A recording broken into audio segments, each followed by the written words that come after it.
Hello guys, welcome to another tutorial.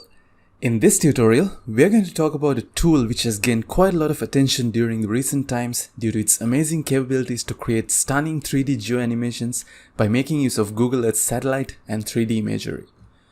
Now we have done a set of comprehensive tutorials covering Google Earth, and you can check them out as well if you like. Now Google Earth and Google Earth Studio share quite a lot of things, particularly when it comes to the geospatial data such as 3D and satellite imagery. However, with Google Earth Studio, you get this additional component of being able to produce stunning geoanimations. Now, to access Google Earth Studio, you are required to have a Google account, and as of today, it is still essential that you make an account for yourself with a request to access Google Earth Studio, and typically the access will be granted for you in about 24 hours time, but for some cases it might take even a bit longer than that. So guys, without further ado, let's jump in and I'll show you how you can create an animation just like what you saw a while back using Google Earth Studio. Now Google Earth Studio works in a Google Chrome browser, so if you have been using some other type of a browser like Firefox or Microsoft Edge, you will need to switch to Chrome to actually try out Google Earth Studio. Alright guys, so you can see that I have already opened up Google Earth Studio. You can access Google Earth Studio simply by going to google.com/earth/studio, and you will end up in a screen just like what you can see over here. And from here you can click on this Try Earth Studio button, and as I told you guys a few minutes back, we have to verify our identity, and typically if you are registering for the first time, you can enter your email address and click next, and after that you can enter your password. And you can see that if you are registering for the first time, this is the screen that you'll be getting, and you have to enter your first name, last name, your email address, your country and region, and just a couple of lines explaining how you intend to use Google Earth Studio basically. And once you fill out this form, you'll be notified via your email once permission is granted for you to access Google Earth Studio. So in my case, I'm just going to close this one out, and I'm going to log in with the email from which I have actually registered my account. And this is where you'll end up. This is basically the entry page to Google Earth Studio once you have created your account. And you can get started by opening up a blank project. And you can see that we have to enter a couple of things. I'm going to name my project as Neuschwanstein Castle. And you can adjust the dimensions as well. And as you can see over here, by default, you get 1920 by 1080. That's the full HD resolution. So I'm going to stick with that. The frame rate, I'm going to stick with 30 frames per second as well. I'm going to make a change over here in the duration. The default setting for duration is computed in terms of frames, but I would like to change this to time code and specify my duration of the project to be about, let's say, 45 seconds. I wouldn't make it too long because we are doing this for the purpose of this tutorial. So I think 45 seconds should be good enough. And after that, I can click on Start. And this is basically the user interface of Google Earth Studio. Now over here on the top left corner, you can see our typical menus, the file menu, the edit menu, weave, overlays, animation, and we have a help menu as well. And over here you can see a search button. Now we can search for different locations using the search button. We can simply enter the name of the location and we can zoom into that particular location, and we are going to use this in a couple of minutes. And over here you can see a few buttons that we can make use of when we are actually dealing with our animation. We have the play button, previous frame, next frame, and the button to jump to the start of the workspace and to the end of the workspace. So we'll be making use of these buttons as well. And over here in the mid region, you can see basically a 3D view of the Earth. You can use your left mouse button to actually move this around, and you can even zoom in using your scroll wheel, just like how you would normally use Google Earth Pro. So for example, if I want to zoom into some place in Europe,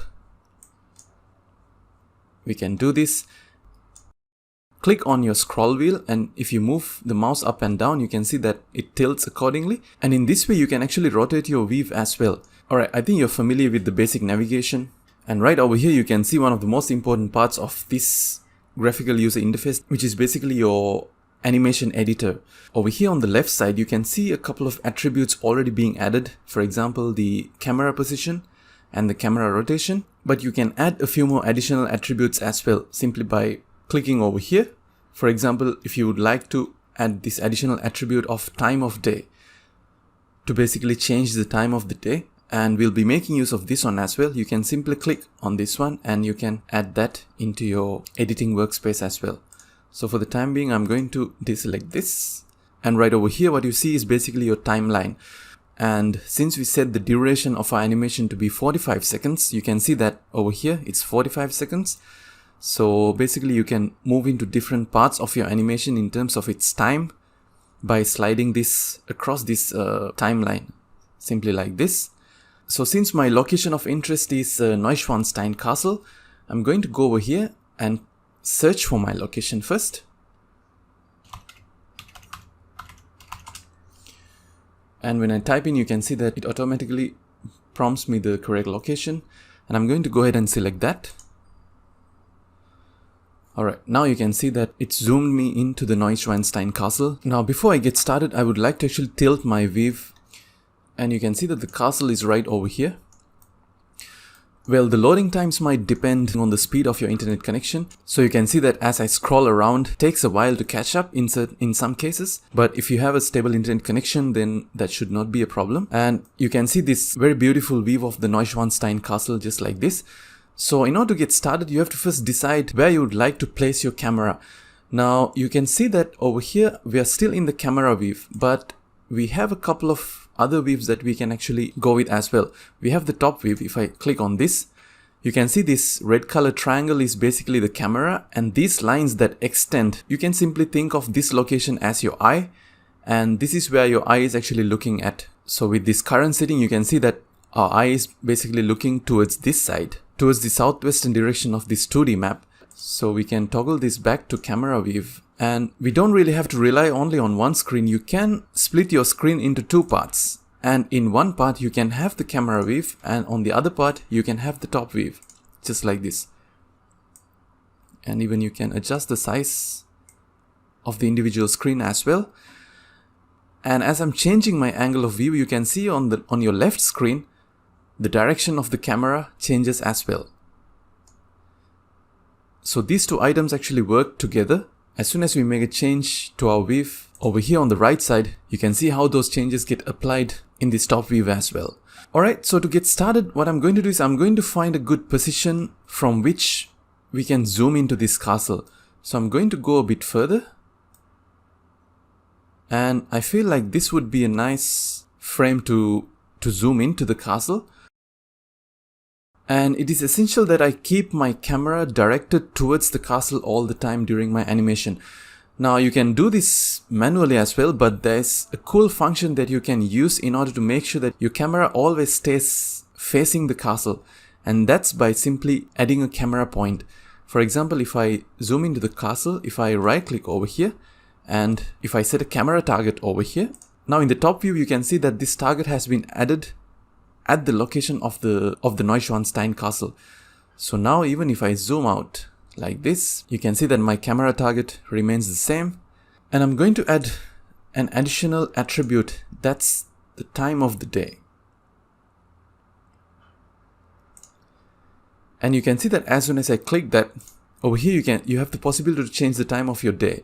And the reason why I'm using this time of day attribute is basically because I can play around with different time periods, and that'll give us this very realistic look. For example, if I set this date to be 1st of January of 2021, and if I hit enter, and you can see that the lighting of the scene changed accordingly.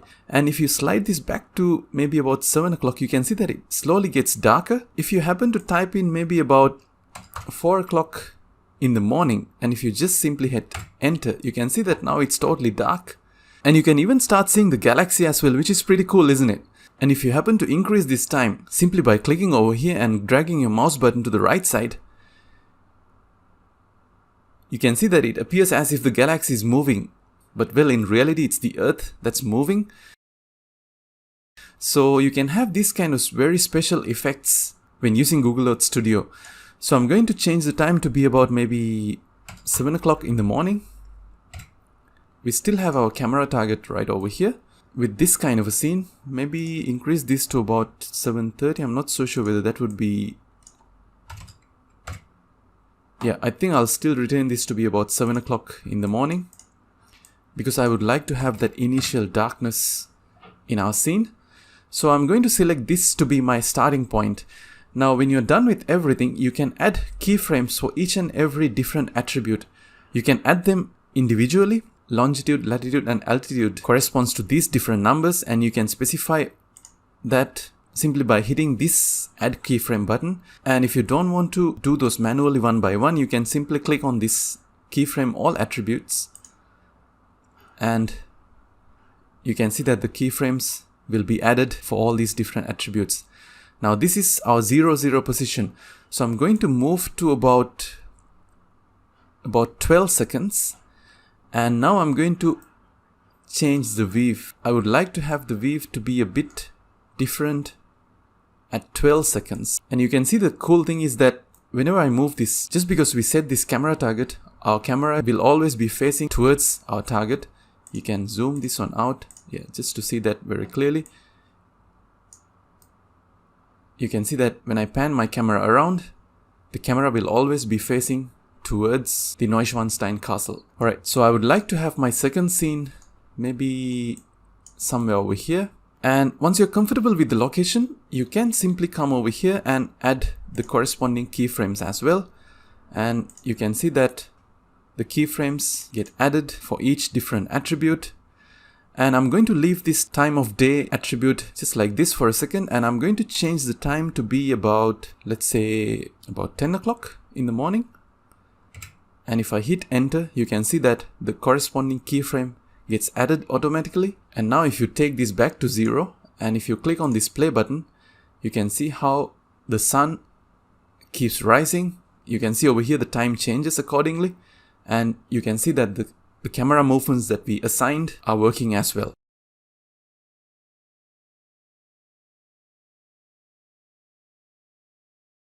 And now you can see that the direction of the camera movement is quite linear over here.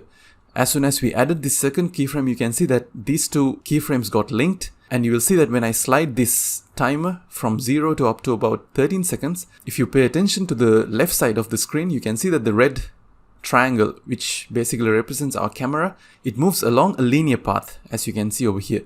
But you can make changes to that as well. For example, if I would like to make a change to that path, I'll maybe bring my slider somewhere over here. You can see that the camera is in the middle, somewhere over here in the middle. And after that, I'll add a set of keyframes again for all the different attributes. And now I'll move my camera just a bit, and you can see that I get a button over here. And if I select this button, you can see that I can drag this button in order to create a bit of a curvature. Just like this. And you also have two handles over here on the left side and the right side. And you're able to make changes to the curve like this. You can actually just exercise your creativity with this. And let's say if I happen to make my curve to be something like this. I'm not so sure how this would look, but we'll have a look. And now when I play, while looking at the actual scene, you can also observe how the camera moves along that specified path. So let's see how that looks. Now you can see that rather than going through that linear path, it's actually taking a curved path and zooming towards the Neuschwanstein Castle.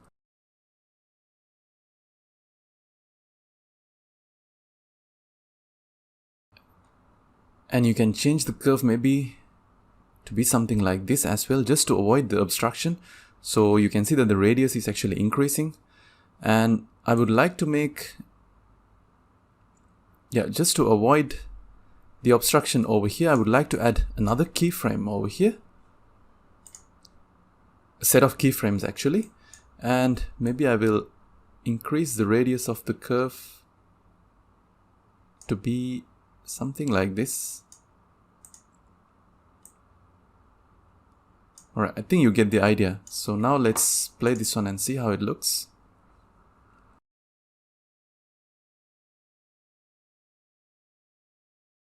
Alright, so from this to the next scene, I would like to zoom into the castle a bit more.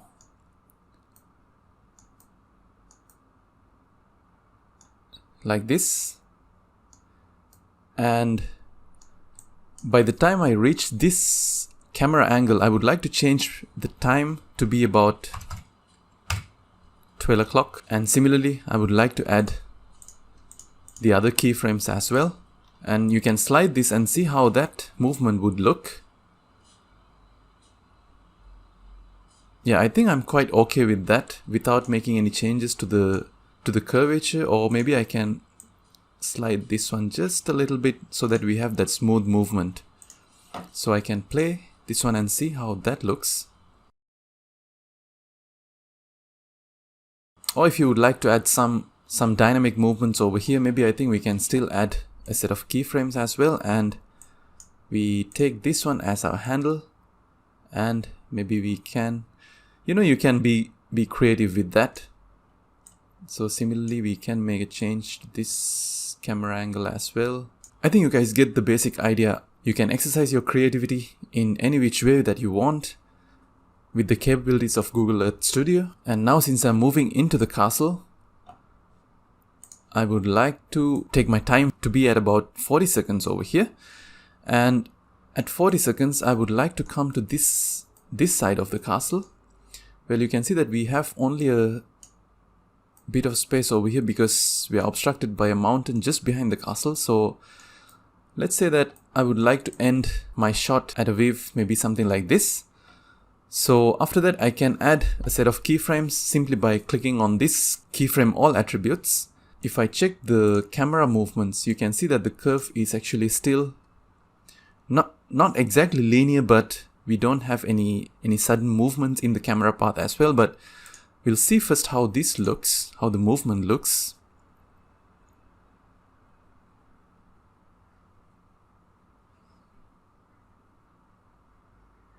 Yeah, it's quite plain, as you can see over here. And it's slowly reaching the angle that we intended to have.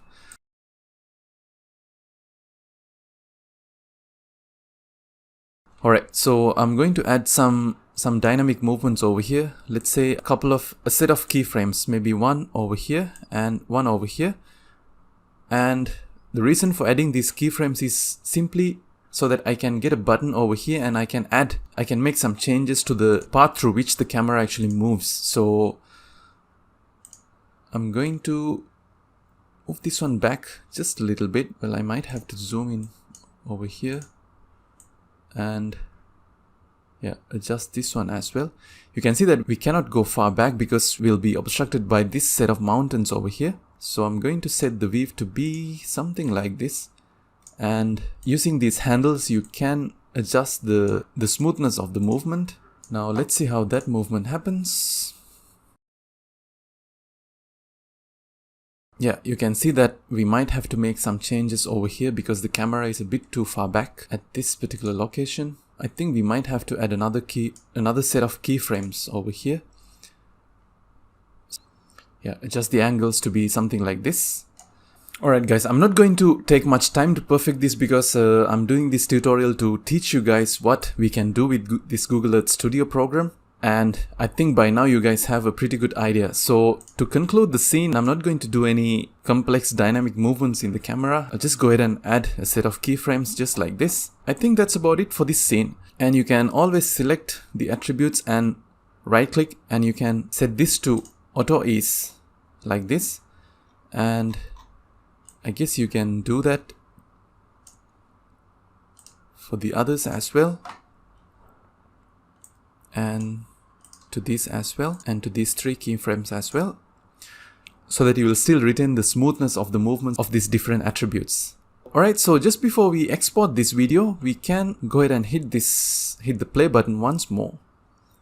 And now you can see over here on the left side how the camera moves, through which path the camera actually moves.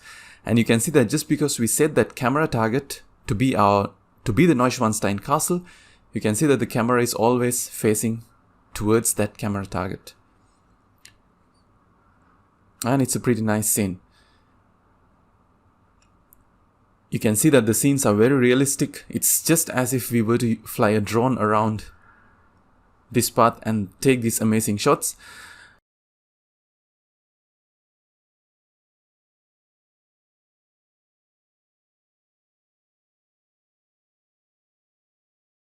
Alright, now let's go ahead and talk about the export options. We can simply click on this render button in order to export this, and I would like to export all of my frames, so that's what's set over here. And the dimensions, I'm going to retain the same dimensions which I set at the beginning of the project. And one thing to keep in mind is that this Google Earth watermark, it's something that you cannot get rid of, because at this stage there is no licensing for this program. So no matter which animation that you make, you have to always make sure that you retain this watermark. But Google Earth Studio gives you the freedom to select where you would like to have this watermark. So in this case, you can see that it's appearing at the bottom right corner of my screen. But let's say if you would like to add it to top right, you can see that you can place it over there. But I think for my case, I would like to still retain it on the bottom right corner, just like how it was before. And we have some advanced functionalities over here. I'm not going to talk about these advanced functionalities in this particular tutorial, especially if you're planning to blend this with the capabilities of a program like Adobe Premiere Pro. You can use this 3D tracking data. So, but for my case, I'm not going to use any of that. And I'm going to go ahead and select the destination. This Google Earth Studio folder is going to be my destination, and I'll select that folder. And once you're done with everything, you can simply hit start in order to begin the rendering. I'm going to save the changes. And now you can see that it's going to take a while for the rendering to happen. Now it's important to keep this window open throughout the entire rendering process, because if you happen to open up another tab over here, the rendering will actually get paused. So if you want to work on something else, you still have to make sure that you keep this particular window open so that the rendering will happen continuously. And I'm going to let this run for about, as you can see over here, about 17 minutes. I'll get back to you guys once the rendering is done, and after that we'll see what we get as the final product. So I'll see you guys once the rendering is done. Alright guys, it seems like we are done with the rendering process, and now if you go ahead and open up the folder to which you exported the footage, and this is how it would look. You can see that we have one folder by the name of our project, test, and inside that we have another folder called footage. And if I open that up, you can see that, well, if you expected to see just one single video file, that's not how this gets exported. Instead, this gets exported as a collection of different still images. You can see that in total there are 1351 items. So what you see as the first image over here is our starting scene. And if you would like to create a dynamic animation using all of these figures, you need to find a way to merge all of these still images together so that it'll look like a smooth video. Now, if you're using sophisticated video editing softwares like Adobe Premiere Pro, there are easy ways to do this, because you can see that all the images are sequentially numbered, starting from the very first scene all the way up to the ending scene. So we don't have any issue with that. But for this tutorial, I'm assuming that you guys don't have those advanced video editing software like Adobe Premiere Pro or Final Cut. Instead, what I'm going to make use of is a simple video editor which is pre-installed in Windows 10. Of course, you don't have to use the same video editor. You can use any video editor of your preference, but for this case, I'm just going to use that video editor which comes with the Windows 10. As you can see over here, if I go to my start menu and search for video editor, you can see that we have an application like this. Well, this is a very simple video editor compared to those complex software like Adobe Premiere Pro. So I'm going to create a new video project, and I'm going to name this one as Neuschwanstein Castle. Click OK, and after that I'm going to add all of those images into my working space. So we can click on this add button, and I'm going to add it from this PC. After that we can navigate to the corresponding folder, which is this footage folder, and I'm going to select all the images, and after that click open. And as you can see, it might take a while because we are adding I think over 1300 images as I can recall. Alright, once all the images have loaded into our working space, you can see you can click on this place in the storyboard and all of these images will move into this storyboard right over here again. Yeah, it might take a while. And one of the most important things that you have to adjust over here is the duration allocated for each image. You can see by default it's 3 seconds. Before you do that, you have to select all the images of the storyboard. So what I'm going to do is I'm going to select the first image like this, and I'm going to scroll right towards the end, and I'm going to hold down my shift button and I'm going to select the final image. And when I do that, you can see that all the images along the way get selected. And from here you can adjust the duration that you are allocating for each image. Now you can recall that our initial project was only 45 seconds, and if I check back the total number of images that we have over here, it's 1351 items. So if I just quickly open up my calculator, if I divide 45 by 1351, you can see that one still image roughly should get about 0.03 seconds. So you can come over here to the duration, and maybe even we can set this to be 0.002 or even 0.01 as well. I think that should be alright, and it might take a while for the changes to take place. And now if you play your video, you can see that it still retains that smoothness because one frame is basically getting only about 0.01 seconds. And of course you can see that right now there's a bit of stuttering. That's because we haven't properly rendered the entire video. And before you export this, if you would like to add something like a background music track, you can do that as well. In my case, as you guys saw at the beginning of this video, I added one music track, and you can click on this custom audio button and add the audio file as well. So I'm going to add my audio file. It's one of the audio files which I downloaded from the YouTube audio library. So from here you can adjust where exactly you would like to get that audio file played. So I would like to have that audio file playing for throughout the entire animation. So I'll just drag this over here and make sure that my audio file covers the entire stretch of the time.